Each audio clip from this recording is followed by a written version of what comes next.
नमस्कार, आप देख रहे हैं डिजिटल दंगल। आपके साथ मैं हूं प्राची पाराशर और आज डिजिटल दंगल में बात करेंगे पश्चिम बंगाल की, जहां बीजेपी की सरकार बनने के साथ शुवेंदु अधिकारी के मुख्यमंत्री बनने के साथ लगातार बदलाव हो रहे हैं। जिस बदलाव का जिक्र चुनावों में कर रही थी भारतीय जनता पार्टी, वो बदलाव इस वक्त पश्चिम बंगाल में देखने को मिल रहे हैं। पहला बदलाव तो आज बकरीद के मौके पर देखने को मिला, जहां सड़कों पर पश्चिम बंगाल में अभी तक नमाज अदा की जाती थी, आज सड़कें खाली रहीं, सड़कें सुचारू रहीं, आम आदमी को कोई परेशानी नहीं हुई।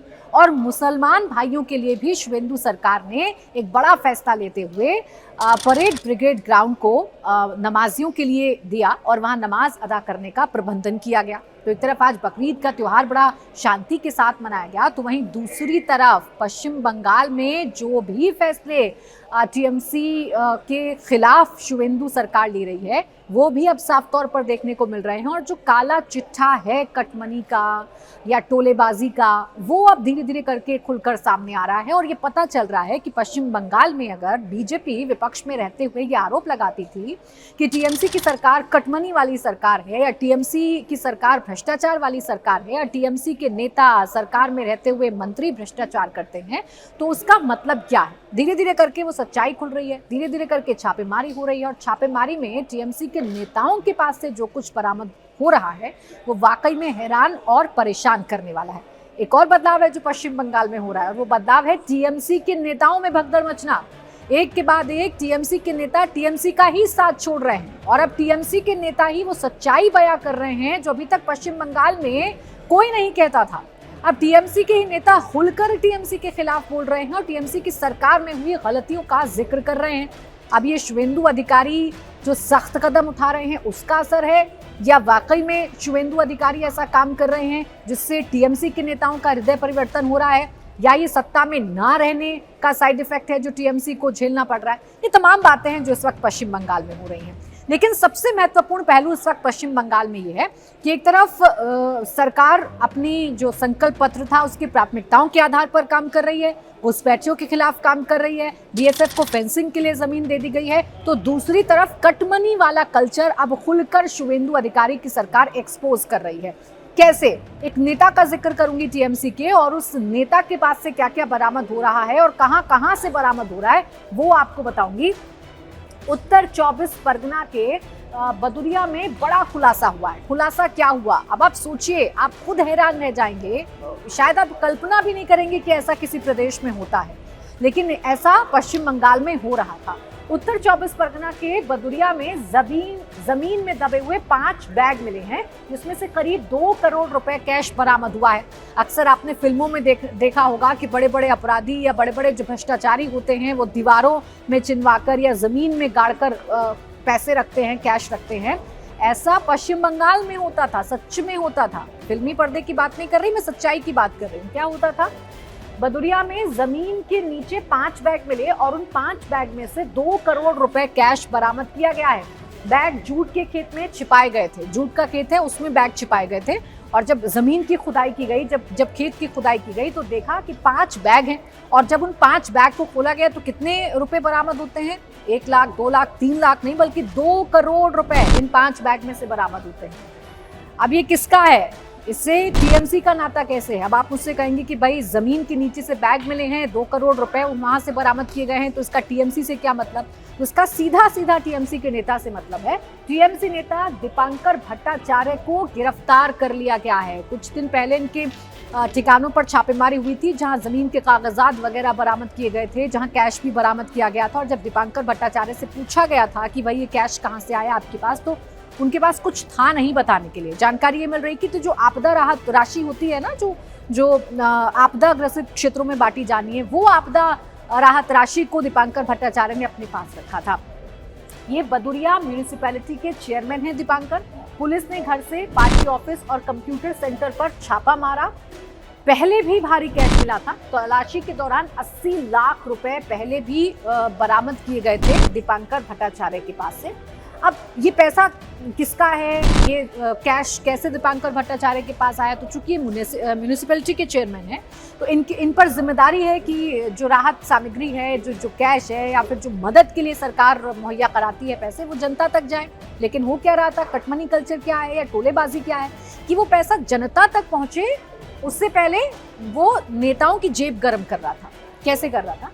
सरकारी राहत सामग्री जो है वो बरामद की गई है। अब आप सोचिए ना, वो छोटे छोटे पैकेट्स आते हैं, वो जरूरत के सामान आते हैं, वो तक दीपांकर भट्टाचार्य ने अपने पास रखे थे, टीएमसी के नेता ने अपने पास रखे थे, वो तक जनता तक नहीं पहुंच रहे थे। इसी टीएमसी मॉडल, इसी टीएमसी सरकार की खामियों को बताकर बीजेपी सत्ता में आई है। पीड़ितों के लिए भेजी गई सरकारी राहत सामग्री उनके घर से बरामद की गई। इससे स्थानीय लोगों में भारी गुस्सा है।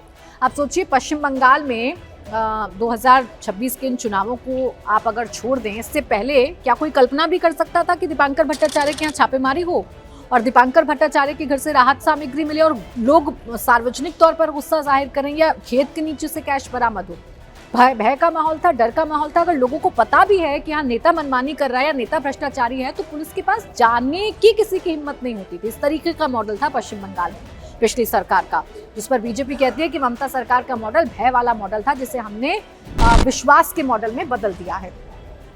जनता ने अब कड़ी सजा की मांग की है। पश्चिम बंगाल में टीएमसी के नेता अपनी ही सरकार के खिलाफ, अपनी पूर्व सरकार के खिलाफ बोल रहे हैं, अपनी ही पार्टी के खिलाफ बोल रहे हैं। सिर्फ ऐसा ही नहीं है, जनता भी अब खुलकर बोल रही है, जनता भी अब भय रहित होकर बोल रही है और जनता ने दीपांकर भट्टाचार्य के खिलाफ अब कड़ी कार्रवाई की मांग कर दी है। इलाके के लोग भ्रष्टाचार के खिलाफ कार्रवाई का समर्थन कर रहे हैं। इसके अलावा सिर्फ दीपांकर भट्टाचार्य नहीं, टीएमसी नेता अजीत साहा के ठिकानों पर भी रेड डाली गई है। नॉर्थ 24 परगना में पुलिस ने बड़ी कार्रवाई की है। दीपांकर भट्टाचार्य का क्या कनेक्शन है, वो कौन है, उनके पास से क्या बरामद हुआ, ये आपने जान लिया। जमीन में से 5 बैग मिलते हैं जिसमें से 2 करोड़ कैश मिलता है। अब छानबीन की जा रही है और जनता का साथ पश्चिम बंगाल की पुलिस को मिल रहा है, पश्चिम बंगाल की सरकार को मिल रहा है। जनता कह रही है भ्रष्टाचार पर कार्रवाई करिए। इसी कड़ी में नाम जोड़ लीजिए अजीत साहा का, ये भी टीएमसी के नेता हैं। नॉर्थ 24 परगना में पुलिस की बड़ी कार्रवाई हुई है। सुजीत साहा के ठिकानों से बड़ा खुलासा हुआ है। 27 लाख कैश इनके पास से बरामद हुआ है। 600 से ज्यादा जिंदा कारतूस इनके पास से मिले हैं और विदेशी शराब, शूटिंग गन और कारतूस के खोखे भी बरामद किए गए हैं। तो सिर्फ यहाँ भ्रष्टाचार कैश वाला नहीं है, सिर्फ यहाँ पैसे को लेकर का पूरा खेल नहीं है, बल्कि किस तरीके से पश्चिम बंगाल में गुंडागर्दी की जाती थी या जनता को भय में झोंका जाता था, वो इससे अंदाजा लगाए। 600 से ज्यादा जिंदा कारतूस एक नेता के यहाँ से मिले हैं। अब एक नेता के पास 600 से ज्यादा जिंदा कारतूस कर क्या रहे थे? ये आरोप बीजेपी ने चुनावों के दौरान बड़े मुखर होकर लगाए हैं टीएमसी पर कि टीएमसी के नेता गुंडागर्दी करते हैं, लोगों को डराते हैं और वोट नहीं डालने देते हैं, अपने नेताओं के खिलाफ शिकायत नहीं करने देते हैं। और अब उसका भंडाफोड़ हो रहा है। सुजीत साहा के यहाँ से 27 लाख कैश, 600 से ज्यादा जिंदा कारतूस और विदेशी शराब, शूटिंग गन और कारतूस के खोखे मिले हैं। जबरन वसूली और धमकी के आरोप इन पर लगे हैं, यानी लोगों से पैसा उठाते थे, जनता के पैसे को लूटते थे और लूटने के लिए, दबंगई दिखाने के लिए अपने पास हथियार रखते थे, विदेशी शराब रखते थे। 600 खोखे इनके पास से अगर बरामद किए गए हैं कारतूस के, तो अंदाजा लगाया जा सकता है कि अपनी दबंगई से कैसे जनता को लूटने का काम कर रहे थे, जनता के पैसे लूटने का काम कर रहे थे। बिजनेसमैन से पैसे वसूलने और धमकाने का आरोप लगा है। यही कटमनी और टोलेबाजी का आरोप है जो टीएमसी पर लगता रहा। और अब धीरे धीरे करके जैसे जैसे उन नेताओं पर शिकंजा कसा जा रहा है जिनके बारे में दबी जबान में शिकायत की जाती थी, तो उनके घर से सबूत मिल रहे हैं, उनके घर से कैश मिल रहा है, उनके घर से हथियार मिल रहा है।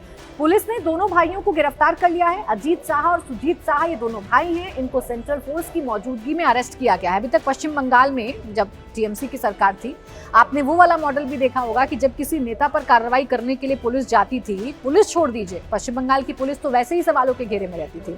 केंद्रीय एजेंसियां जाया करती थी, ईडी सीबीआई जाया करती थी, जो ईडी सीबीआई पर हमला हुआ करता था, ईडी सीबीआई के जो अधिकारी हैं उन पर हमला हुआ करता था और बाकायदा जानलेवा हमला हुआ करता था। लेकिन अब पश्चिम बंगाल में ऐसा कुछ है नहीं। यहाँ अजीत साह और सुजीत साह को सेंट्रल फोर्स की मौजूदगी में गिरफ्तार कर लिया गया है। क्या संदेश जा रहा है पश्चिम बंगाल में? जो कुछ हो रहा है उससे संदेश ये जा रहा है कि जिन नेताओं पर पहले कार्रवाई नहीं होती थी, अब उन्हीं पर लगातार छापेमारी और गिरफ्तारी भी हो रही है। शुवेंदु अधिकारी का मैसेज बड़ा क्लियर है कि एक तरफ जनता के सरोकार का काम किया जाएगा, तो दूसरी तरफ उस मॉडल को भी ध्वस्त किया जाएगा जो मॉडल टीएमसी के शासनकाल में चला करता था, या उन नेताओं पर गाज गिरनी शुरू हो जाएगी जिन्होंने जनता को लूटकर उनके पैसों से अपनी जेबें गर्म की हैं।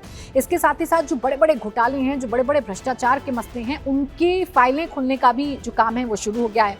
हाल ही में जो खुलासा हुआ है वो ये हुआ है कि लक्ष्मी भंडार योजना ममता बनर्जी की बड़ी पॉपुलर योजना है, जिसमें महिलाओं को एक तय राशि उनके खाते में हर महीने दी जाती है। अब खुलासा ये हुआ है कि जो 30 लाख ऐसे फर्जी लाभार्थी हैं जिनके खाते में 1500 रुपए राशि जा रही थी। अब ये 30 लाख कौन है भाई? ये फर्जी हैं। ये सरकार कह रही है कि ये फर्जी हैं, इनका कोई अता पता नहीं है। क्या ये वो हैं जो बॉर्डर्स पर लाइन लगाकर बैठे हैं? क्या ये वो हैं जो नेताओं की जेबें भर रहे हैं? ये 30 लाख लोग कौन हैं? इसके बारे में भी अब पता लगाने की कोशिश की जा रही है। माना जा रहा है कि ये करोड़ों का घोटाला है और इसमें जिसके नाम सामने आएंगे उन पर ऐसी ही कार्रवाई होगी जैसे दीपांकर भट्टाचार्य, अजीत साह और सुजीत साह पर हो रही है। यानी पश्चिम बंगाल में इस वक्त बदलाव की बयार है। शुवेंदु अधिकारी ताबड़तोड़ एक्शन ले रहे हैं और टीएमसी के काले चिट्ठों को भी खोल रहे हैं, तो वहीं जनता को भी भरोसा दिला रहे हैं कि ये सरकार आपके लिए है, आपकी वजह से है। इसी के साथ डिजिटल दंगल में बस इतना ही।